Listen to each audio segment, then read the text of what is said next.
across midfield, the cutback, and then Rick Mark looking for the end zone. Jumping, 10, 5, touchdown! Here comes Mark, touchdown!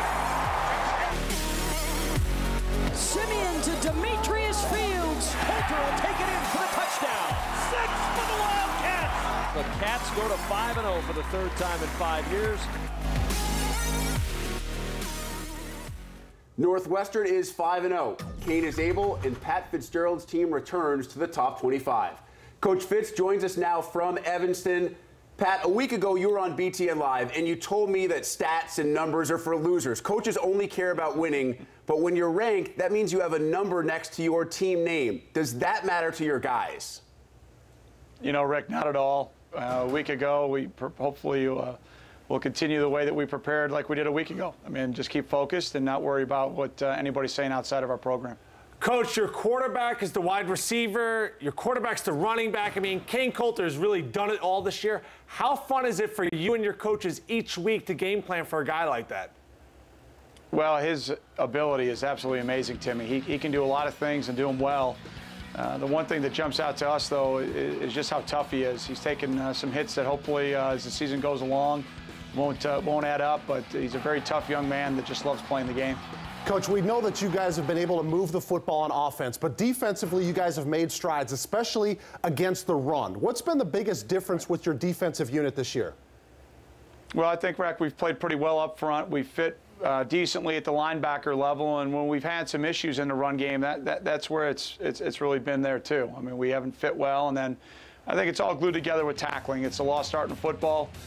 You know, we've been working our tails off to improve on that, and if we can eliminate a couple of quarters, we'd be having a great season right now defensively, but we've learned from those two, and hopefully we'll move forward in Big Ten play with that knowledge.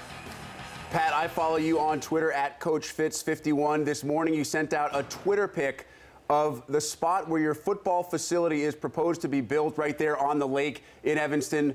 How much of a difference will that make for your program, specifically recruiting?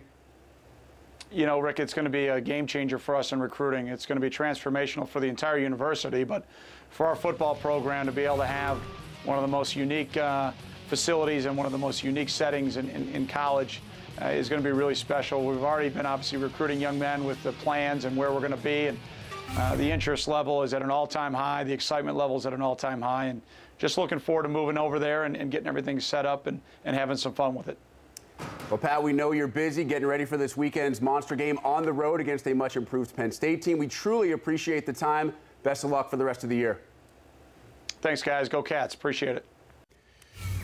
Well, those Cats back among the top 25 for the first time since 2008, though this is far from uncharted territory. In fact, Northwestern has opened 5-0 on 3 different occasions since Pat Fitzgerald took over. 6-0, a much different story.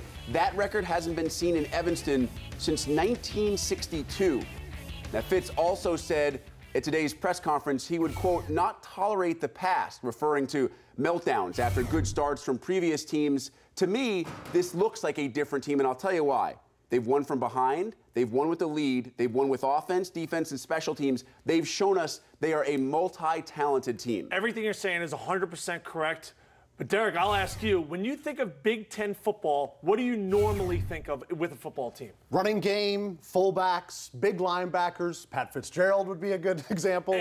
Defense, running the ball. These are things Northwestern's doing so well. They're second in the conference in running and rushing.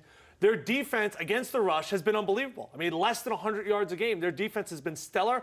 When you think Northwestern, normally you think of like 7 wide receivers and the punters throwing the ball. This is a more traditional Big Ten team, and when they've had their most success, that's when they went to the Rose Bowl. This is how they play. They are doing some different stuff. You have 2 guys who are in the media guide listed as quarterback in Trevor Simeon and Kane Coulter, who combined for 600 total yards in that Northwestern win. Simeon over 300 throwing, Coulter nearly 300 combined rushing and receiving. That just doesn't happen. I think it's awesome the way that they've been to integrate both of these guys into the offense. Because when I watched Trevor Simeon last year, when I watched him against Syracuse, when I watched him against Vanderbilt when I called that game, you love him. I was so impressed by the way he throws the football. But in this day and age, when you got a guy like Kane Coulter, you got to have the football in his hands. Got to have him on the field. And I think we know now he is best probably at wide receiver, and Simeon is your guy at quarterback.